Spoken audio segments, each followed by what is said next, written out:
গুরুত্ব দিলেও হায়াত শেষ, খামখেয়ালি করলেও হায়াত শেষ। কাজে লাগাইলেও জিন্দিগি শেষ, কাজে না লাগাইলেও জীবন শেষ। বাসর রাতও ভোর হয়, জেলখানার রাতও ভোর হয়। কষ্ট আর মুসিবতের রাতও শেষ হয়, আনন্দ আর ফুর্তির রাতও শেষ হয়। এবং জীবনটা আমাদের ওয়ান ওয়ে, একমুখী রাস্তা, যেটা কেবল সামনের দিকেই যেতে হয়, ওই বরাবর, আর পিছন দিকে আসা যায়।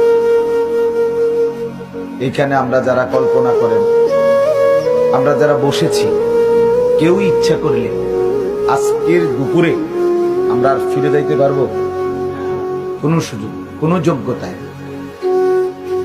পৃথিবীতে ইমাম ইবনে রজব হাম্বলী রাহমাতুল্লাহ আলাইহি বলেন, প্রতিটা দিন, প্রতিটা রাত, প্রতিটা মিনিট, প্রতিটা